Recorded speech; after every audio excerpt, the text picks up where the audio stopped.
During the Second World War, there were vegetables so powerful that families planted them once and harvested for 30 years. No replanting, no buying seeds every spring, no annual labor that modern gardeners accept as normal. These vegetables grew back every single year like fruit trees. You planted them in 1942 and your grandchildren were still eating from them in 1972. Same plants, same garden bed. 3 decades of food from a single afternoon of work. World War II families called them permanent vegetables. They were the backbone of every serious victory garden. While annual vegetables demanded constant replanting, these perennial powerhouses just kept producing, year after year after year. Then something strange happened. By 1960, these vegetables had vanished from seed catalogs. By 1970, garden centers stopped carrying them. By 1980, most Americans had never heard their names. An entire category of food plants that had fed families for centuries simply disappeared. This wasn't an accident. This was business strategy. Seed companies make money when you buy seeds. They make money every single spring when you return for tomatoes, peppers, beans, and squash. A vegetable that produces for 30 years is a vegetable that generates exactly one sale. One sale in 3 decades. That's not a business model. That's a disaster for anyone selling seeds. So they stopped selling them. They removed them from catalogs. They promoted annual vegetables that required annual purchases. They trained a generation of gardeners who never knew that permanent vegetables existed. In this video, I'm showing you the World War II vegetables that grow like trees, the plants your great-grandparents grew that your generation was never taught. And I'm explaining exactly why the seed industry spent 60 years making sure you'd never learn they existed. By the end, you'll know how to plant once and harvest forever, just like your great-grandmother did. If you're new to this channel, we uncover forgotten knowledge that powerful industries have spent decades trying to erase, the survival wisdom of our grandparents, the gardening secrets that built civilizations, methods that work forever, not just until you run out of seeds to buy. Subscribe now because this information is too important to miss, and share this video because the algorithm buries content like this. Now let me show you the vegetables they made you forget. Number 1, asparagus. This was the crown jewel of every Second World War victory garden. A vegetable so productive that one planting fed families for 25 years or more. Asparagus takes 3 years to establish. 3 years of patience before the first real harvest. World War II. Families understood this investment. They planted asparagus knowing they might not see full production until the war ended. They planted for the future because that's what permanent gardening means. Once established, asparagus produces heavily for decades. A mature bed yields 10 to 15 pounds per year from just 10 plants. Every spring, spears push through the soil without any replanting, any seed purchases, any annual labor. You simply walk outside and harvest. The plants grow from crowns that expand underground each year. What starts as a small planting becomes a massive root system. That root system stores energy all summer and converts it to spears every spring. The older the plant, the more productive it becomes. During World War II, families maintained asparagus beds that their parents had planted. Some beds dated back 50 years or more. The same plants that fed one generation fed the next, wealth that compounded across lifetimes. One victory garden record from 1943 documented a family harvesting from asparagus their great-grandfather had planted in 1891.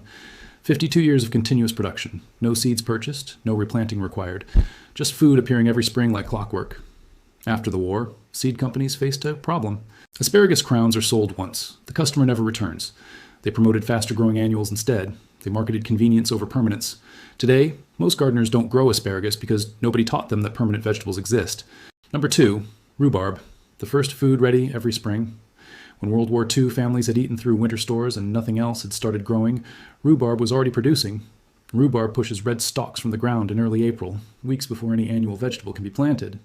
Those stalks provided the first fresh food after months of preserved and stored eating. Families made pies, sauces, and jams from rhubarb while waiting for the real garden season to begin. One rhubarb plant lives for 20 years or more. It expands yearly, producing more stalks as the crown grows larger. A single plant eventually yields 10 to 15 pounds of stalks per season. 3 plants feed a family with surplus for preserving. During the Second World War, rhubarb was valued for its sugar-stretching properties. The natural tartness meant pies required less precious rationed sugar. Families combined rhubarb with sweeter fruits to make sugar supplies last longer. The plant wasn't just food, it was a rationing strategy. World War II families divided rhubarb crowns and shared them between neighbors. One established plant could become 10 plants in a few years. Communities built their rhubarb supply collectively, ensuring everyone had access to this crucial early season crop. One garden diary from 1944 described rhubarb as the most important plant in the victory garden, not because it produced the most calories, but because it produced first. After months of eating preserved food, fresh rhubarb stalks tasted like hope. After the war, grocery stores began stocking year-round produce. The desperation for early fresh food disappeared. Rhubarb went from essential to forgotten. Most modern gardeners have never grown it because they've never needed it the way their grandparents did. Number 3, walking onions, the onion that plants itself. World War II, families grew an onion so self-sufficient that it spread through gardens without any human effort whatsoever. Walking onions produce small bulbs at the top of their stalks instead of flowers. When stalks fall over from the weight, those bulbs touch soil and root. The onion literally walks across the garden, planting new generations of itself automatically. Every part is edible. The underground bulb tastes like a strong onion. The green stalks work like scallions. The top bulbs can be pickled, planted, or eaten fresh. One walking onion provides 3 different onion products from a single plant. Families during World War II planted walking onions once and never planted onions again. The patch expanded yearly. They harvested what they needed and let the rest continue walking. Self-perpetuating food that required 0 annual input. The bulbs store for months without refrigeration. The green tops can be harvested year-round in mild climates. The top bulbs can be picked and stored for winter planting. Every season offers something useful from plants that ask nothing in return. One Second World War gardener described his walking onion patch as a living onion factory. He hadn't planted an onion in 15 years. The patch kept producing. The patch kept expanding. All he did was harvest. After the war, seed companies had no interest in promoting plants that eliminated repeat purchases. They marketed annual onion sets that required buying every spring. Walking onions became increasingly rare in catalogs until they disappeared entirely from mainstream gardening. Number 4, sorrel, the salad green that returns every spring for 20 years. In World War II, families grew sorrel for its lemony leaves that added brightness to meals when nothing else was available. Sorrel is one of the first greens ready in spring. It emerges weeks before lettuce can even be planted. Those early leaves provided fresh salad when families had eaten nothing green for months. The tangy flavor made bland wartime food taste interesting again. The plants are virtually indestructible. They survive freezing winters, summer droughts, and complete neglect. A sorrel plant established in 1940 could still be producing in 1960. 2 decades of salad from a single planting. During World War II, families used sorrel to stretch limited food supplies. A few lemony leaves made simple potato soup taste complex. Chopped sorrel added interest to monotonous bread and vegetable meals. The plant provided flavor when flavor was rationed. Sorrel produces so abundantly that one plant provides more leaves than a family can eat.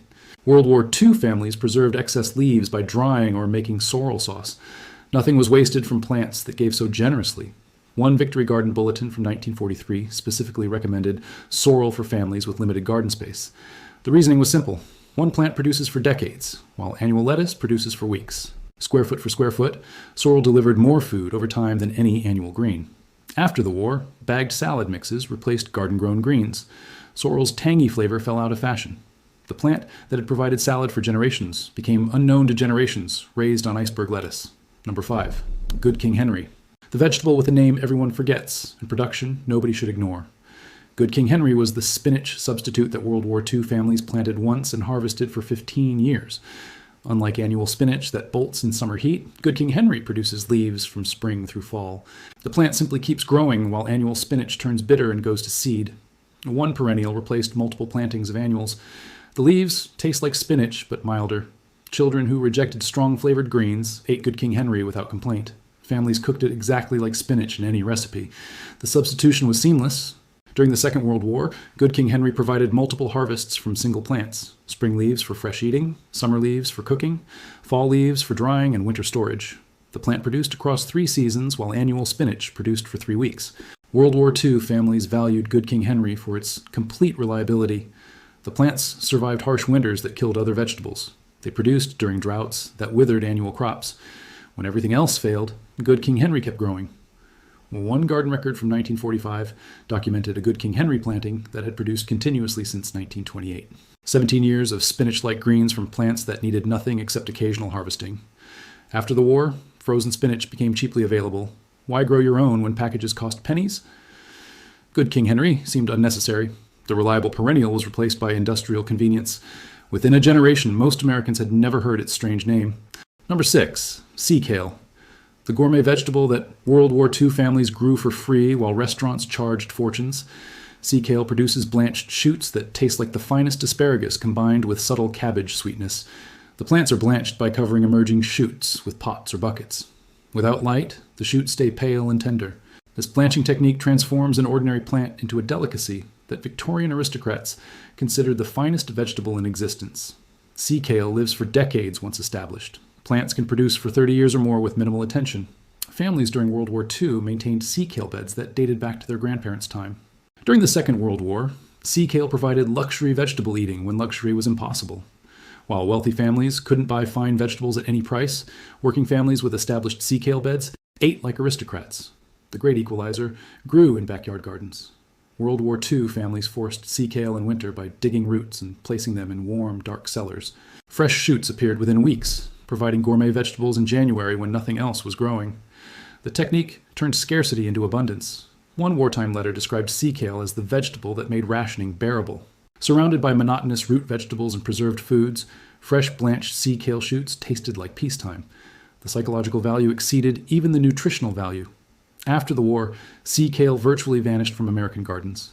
The blanching process seemed too complicated for convenience-focused gardeners. Restaurants stopped serving it because suppliers stopped growing it. Today, most Americans have never tasted what their great-grandparents considered common food. Number 7, tree collards. The collard green that grows into a tree and produces for 20 years. In World War II, families in southern climates grew tree collards that reached 8 feet tall and produced thousands of leaves annually. Unlike annual collards that die after one season, tree collards are woody perennials. They grow thick stalks that survive winter and resume production every spring. The same plant that produced in 1942 kept producing in 1962. Tree collards are harvested continuously. Pick the lower leaves, and the plant grows taller and produces more. A mature tree collard provides fresh greens daily for months on end. One plant replaces dozens of annual collard plantings. Families during World War II propagated tree collards from cuttings. A single plant could become an entire neighborhood's supply within a few years. Communities shared cuttings freely, understanding that everyone benefited when everyone grew permanent food. During the Second World War, tree collards fed families through winter when annual gardens sat empty. The plants produced fresh greens in mild climates year-round. While northern families ate preserved foods, southern families ate fresh tree collard leaves in January. One World War II gardener in Georgia described his tree collard as the most valuable plant he owned. 15 years old, taller than him, producing more greens than his family could eat. He had never planted annual collards since establishing his tree. After the war, commercial collard production favored fast-growing annuals. They matured quickly. They could be harvested mechanically. Tree collards didn't fit industrial agriculture. The perennial powerhouse became increasingly rare until most gardeners forgot it existed. Number 8, Egyptian walking onions. Different from regular walking onions, Egyptian walking onions produce larger underground bulbs while maintaining the self-planting top bulbs. World War II families considered them the perfect perennial allium. The underground bulbs reach usable size within 2 years and can be harvested while leaving smaller bulbs to continue growing. The top bulbs plant themselves automatically. The green stalks provide scallion substitutes year-round, 3 crops from self-perpetuating plants.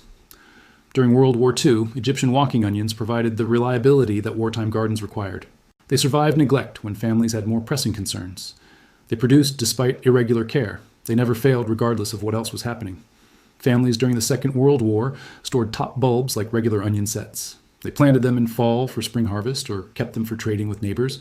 The small bulbs were currency in communities where self-sufficiency determined survival. One Victory Garden record from 1944 praised Egyptian walking onions as the only crop that increased production when ignored. Most vegetables suffer from neglect. Egyptian walking onions interpret neglect as invitation to spread. The patches expanded yearly without any human encouragement. After the war, uniformly sized onions from industrial farms became the standard. Walking onions produced irregular sizes that grocers didn't want. The practical home vegetable didn't fit commercial expectations. Seed catalogs stopped offering what stores wouldn't accept. Number 9, Lovage, the celery that comes back every year for decades. World War II. Families grew lovage when celery was expensive and unreliable. The perennial substitute tasted identical but required planting only once. Lovage grows 6 feet tall and produces celery-flavored leaves from early spring through late fall.